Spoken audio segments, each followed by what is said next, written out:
Want to create your own group chat on Telegram? Let's do it together. Open the Telegram app on your Android. Tap the pencil icon at the bottom right. From the menu, select New Group. Now choose the people you want to add. You can tap their names from the list or search by username at the top. After selecting members, tap the check mark to continue. Type your group name. You can also tap the camera icon to add a photo. Then tap the check mark again to finish.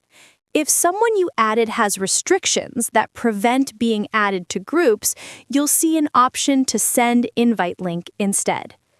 And that's it. Your new Telegram group is ready.